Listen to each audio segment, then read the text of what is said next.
And the Israelites served the Lord throughout the lifetime of Joshua and the leaders who outlived him, those who had seen all the great things the Lord had done for Israel.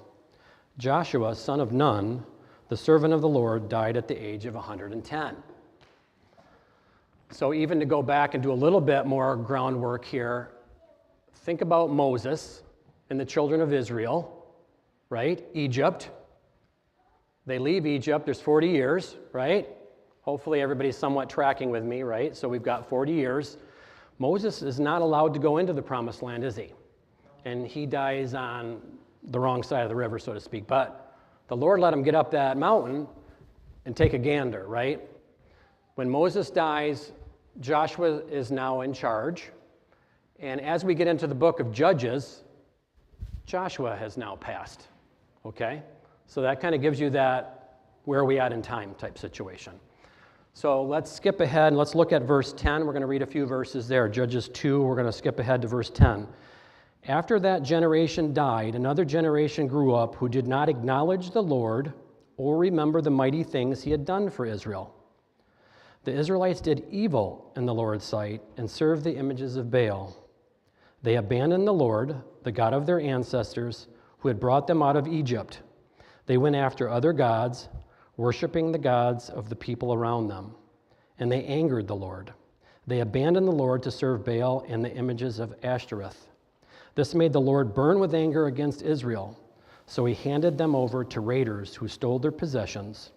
He turned them over to their enemies all around, and they were no longer able to resist them.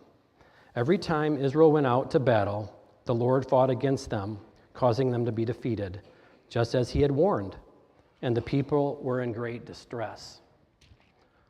Do you really think the Lord fought against Israel, or did the Lord just kind of back off and say, that's your wish, and you're getting your wish? I think the second's probably more accurate, right? If the Lord's blessing's not there, if the Lord's not protecting you, what could happen? Exactly what happened to the Israelites.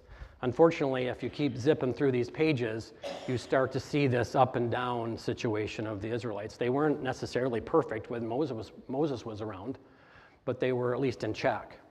And now they don't have that leader, right? They had Moses, they had Joshua. Joshua's dead. The elders that were around are now passed. There is no leader, and now they're really going after other gods, right? Let's keep reading here. Verse 16. Then the Lord raised up judges to rescue the Israelites from their attackers. Yet Israel did not listen to the judges, but prostituted themselves by worshiping other gods. How quickly they turned away from the path of their ancestors, who had walked in obedience to the Lord's commands.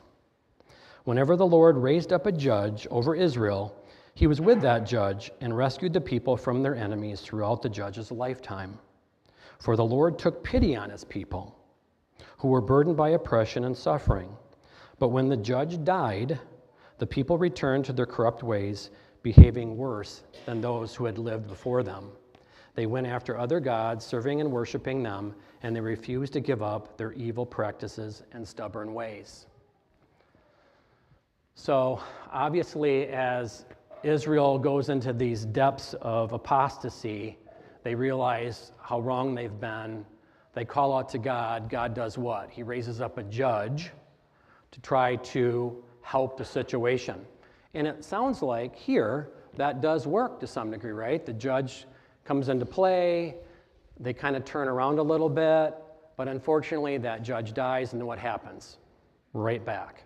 So on my slide here, this is the first few judges that were in the book of, we're going to skip ahead a little bit here. So Othniel, Ehud, and Deborah were the first three judges. Now, Ehud, that's a pretty cool name. So if you're ever thinking about a name for your son, that might be one to consider. Maybe it's better as a middle name, really, but or you just abbreviate it to E.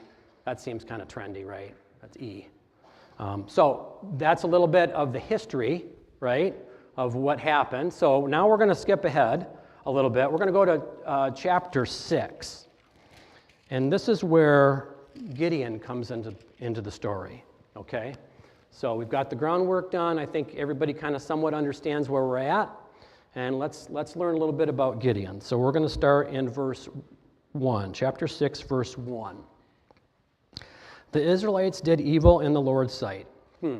Seems like we got something going on here, right? We've heard this in chapter 2. So the Lord handed them over to the Midianites for 7 years. The Midianites were so cruel that the Israelites made hiding places for themselves in the mountains, caves, and strongholds. Whenever the Israelites planted their crops, marauders from Midian, Amalek, and the people of the east would attack Israel, camping in the land and destroying crops as far away as Gaza.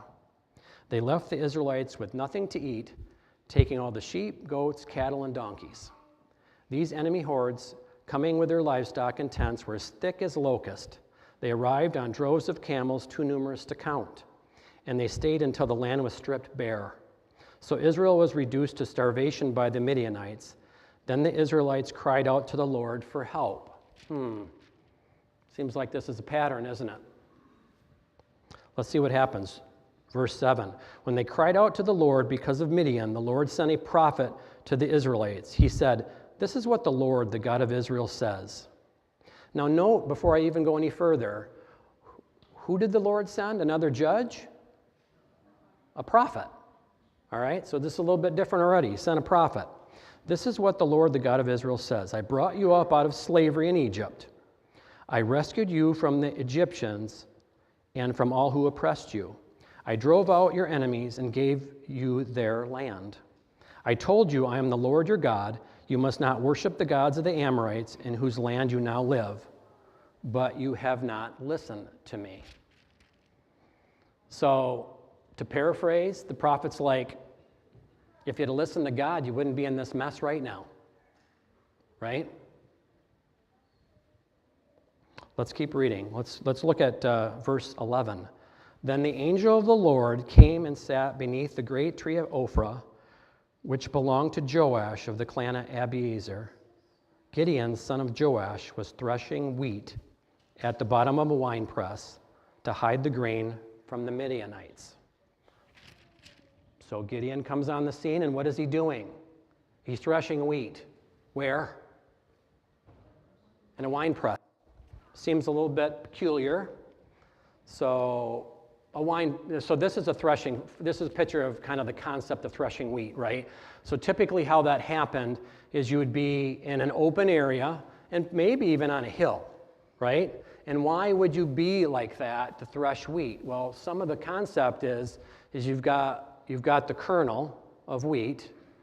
This is a little bakery story for you. You got the kernel of wheat, right? And you have a hole or a shell around that kernel of wheat. You've got to break the two apart. Right? It's like eating a sucker with a wrapper on it. You don't do that, right? So here in this picture, it's kind of cartoony, but you see like an oxen, right? And it looks like they're dragging something around.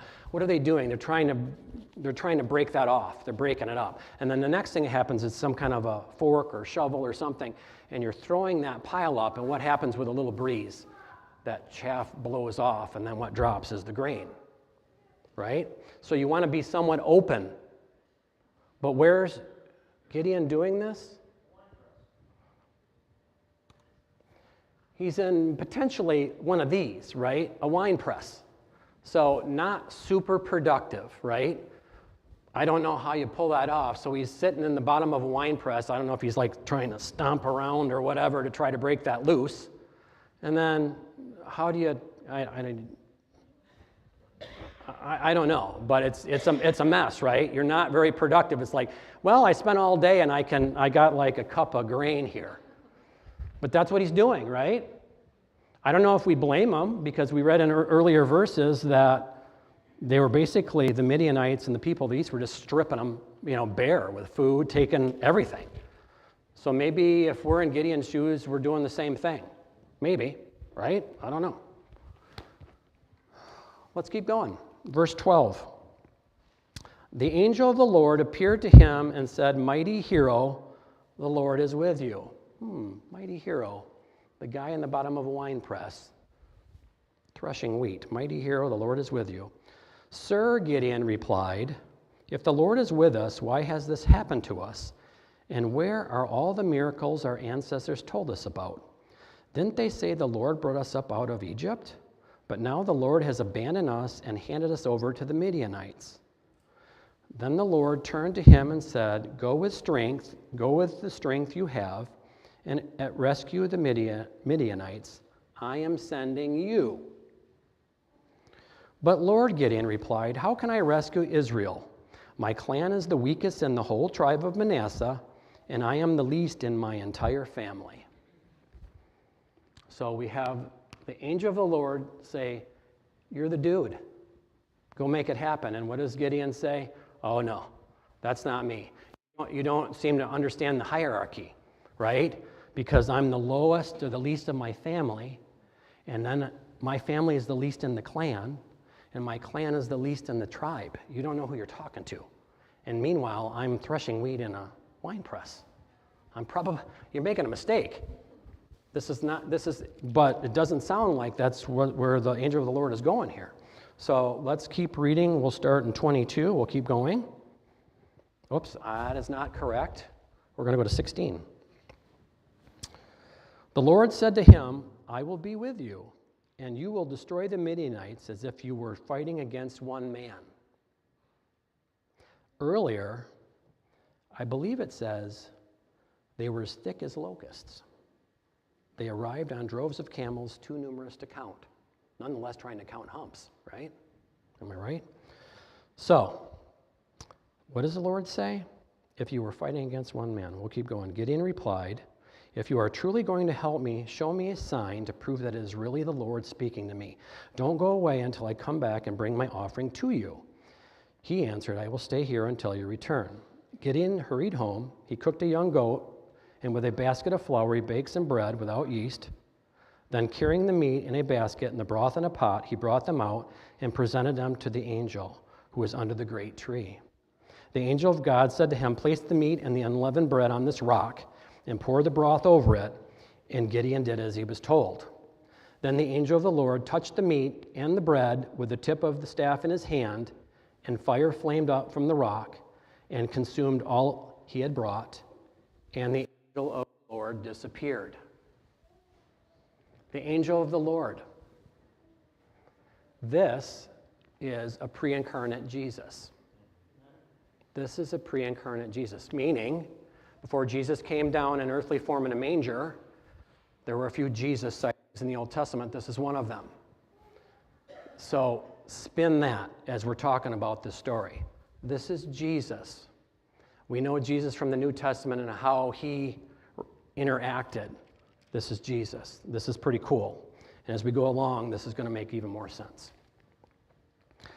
Verse 22, when Gideon realized that it was the angel of the Lord, he cried out, "O sovereign Lord, I'm doomed. I have seen the angel of the Lord face to face." "It is all right," the Lord replied. "Do not be afraid. You will not die." And Gideon built an altar to the Lord there and named it Yahweh Shalom, which means the Lord is peace. The altar remains in Ophrah in the land of the clan of Abiezer to this day. That night the Lord said to Gideon, "Take that second bull from your father's herd, the one that is 7 years old. Pull down your father's altar to Baal, cut down the Asherah pole standing beside it, then build an altar to the Lord your God here on this hilltop sanctuary, laying the stones carefully. Sacrifice the bull as a burnt offering on the altar, using as fuel the wood of the Asherah pole you cut down." A few things going on here. One, have you heard me say 7 more than once? I've said it twice. The very first verse of the chapter, so the Lord handed them over to the Midianites for 7 years. And then here, in verse 25, take the second bull from your father's herd, the one that is 7 years old. We all know that our God is amazing, and I get so intrigued by how he weaves things like this in, right? And 7's a pretty cool number, right? So I thought, well, AI is a big thing right now, right? We all know about AI and taking over the world. So I thought, I'm going to ask AI, what does 7 mean in the Bible? I liked what it came back with, actually. It came back. The number 7 is a symbolic representation of perfection, completeness, and holiness. It is also associated with God's creation, divine intervention, and the Sabbath. I'm going to tell you, there's some serious divine intervention coming in this story. Some serious, like off the hook stuff. All right? So there you go. I'm going to keep reading. So as we left off, the Lord told them, I want you to build an altar. I want you to tear down some stuff. Right? Where was this stuff at? Where was this altar at? The altar of Baal and the Asherah pole. Where was it at? Father's house. I think the Lord's got a good sense of humor here because he tells Gideon, use the fuel from the pole that you're going to cut down to burn the bull, which I think is cool, right? It's like, this is junk. Use it for firewood. So Gideon took 10 of his servants and did as the Lord commanded, but he did it at night because he was afraid of the other members of his father's household and the people in town. So we are seeing some of Gideon's character, right? He is a little bit of a timid dude, right? A little nervous. So he's doing it at night. But he's doing it, right? So he takes 10 guys out, and he does as the Lord commanded. He did it at night because he was afraid. Early the next morning, as the people of the town began to stir, someone discovered that the altar of Baal had been broken down and that the Asherah pole beside it had been cut down. In their place, a new altar had been built, and on it were the remains of the bull that had been sacrificed. The people said to each other, "Who did this?" And after asking around and making a careful search, they learned that it was Gideon, the son of Joash. "Bring out your son," the men of the town demanded of Joash. "He must die for destroying the altar of Baal and for cutting down the Asherah pole." But Joash shouted to the mob that confronted him, "Why are you defending Baal? Will you argue his case? Whoever pleads his case will be put to death by morning. If Baal truly is a god, let him defend himself and destroy the one who broke down his altar." From then on, Gideon was called Jerubbaal, which means let Baal defend himself, because he broke down Baal's altar. Who defended Gideon? His dad, right? You can say, well, that's kind of weird because wasn't the altar and the Asherah pole in his dad's yard or in property? Be careful, though, before we pass judgment on Joash, Gideon's father, because if you start talking about idols, we may have idols, right? You think about idols and things that maybe take our time up. Could be, right? There's a lot of stuff that could be idols. So we want to be careful to say, well, brother, who's this Joash, right? Who's dad here? And maybe he needed that conviction, right? Maybe he needed that kind of, that shake. It's like, yeah, I should have had the faith to do exactly what my boy Gideon did and tear this stuff down. It means nothing. So that's kind of what I took out of it. At least at that point, Gideon's father supported him, backed him up, and the town basically backed off at that point, right? No harm, no foul. And a matter of fact, Gideon gets the new name, right? Jerubbaal, which means Baal defend himself. All right, verse 33, we'll keep going. Soon afterward, the armies of Midian, Amalek, and the people of the east formed an alliance against Israel and crossed the Jordan, camping in the valley of Jezreel. Then the Spirit of the Lord clothed Gideon with power. Ooh. Do you remember a previous sermon somebody did about David and Samuel and what happened to David? The Spirit of the Lord. Kind of similar, right? So the Spirit of the Lord comes on Gideon.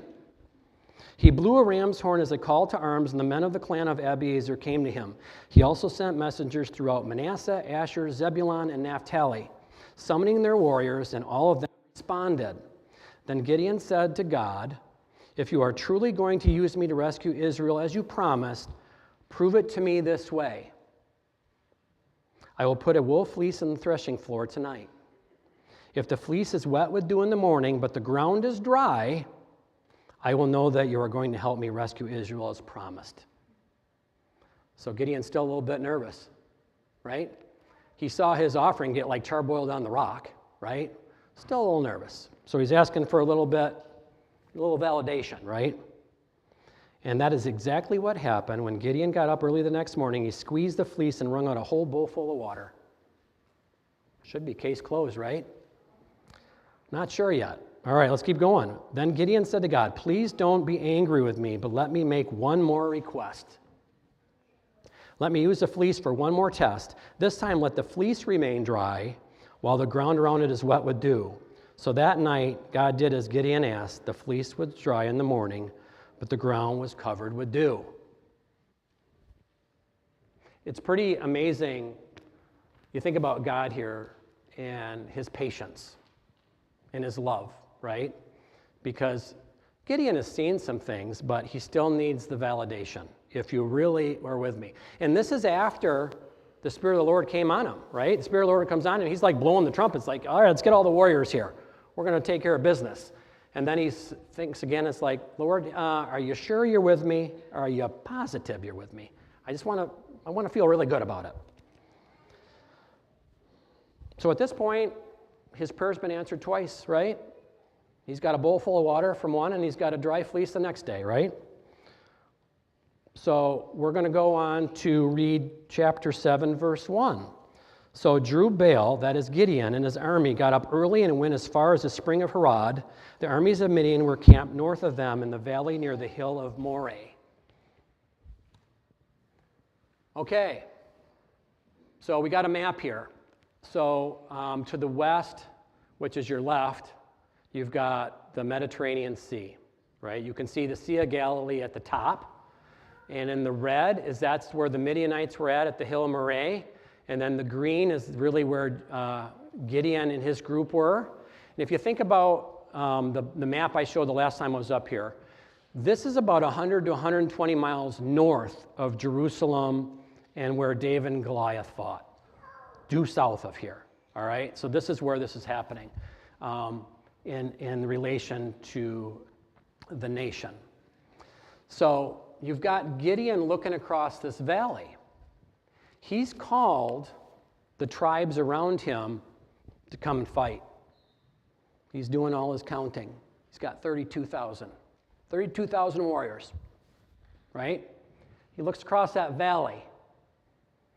He sees 135,000. 135,000. So the numbers are a little bit off, right? That's not counting all the camels. So the numbers are a little different, right? They're about 4-to-1 odds. It's almost like you wonder if Gideon's like, I know you told me you're with me, but boy, we seem like we're a little bit light on folks here. Could use maybe a few more. Are you sure? Are you sure? Let's see what verse 2 says. The Lord said to Gideon, "You have too many warriors with you. If I let all of you fight the Midianites, the Israelites will boast to me that they saved themselves by their own strength. Therefore, tell the people, whoever is timid or afraid may leave the mountain and go home." So 22,000 of them went home, leaving 10,000. And here's Gideon. It's like, Lord, I thought we were a little light. Now you just 2/3 of them left. I got 10,000 against 135,000. But he doesn't say this. We'll keep going. Verse 4. But the Lord told Gideon, "There are still too many. Bring them down to the spring, and I will test them to determine who will go with you and who will not." When Gideon took his warriors down to the water, the Lord told him, "Divide the men in 2 groups. In one group, put all those who cup water in their hands and lap it with their tongues like dogs. In the other group, put all those who kneel down and drink with their mouths in the stream." Only 300 of the men drank from their hands, and all the others got down on their knees and drank with their mouths. The Lord told Gideon, "With these 300 men I will rescue you and give you victory over the Midianites. Send all the others home."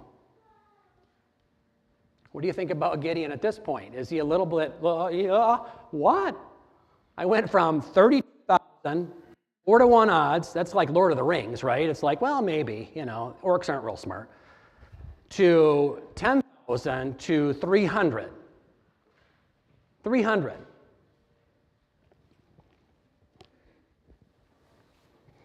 Verse 8, so Gideon collected the provisions and ram's horns, and the other warriors sent them home, but he kept the 300 men with him. No pouting, no nothing. He did as the Lord said, right?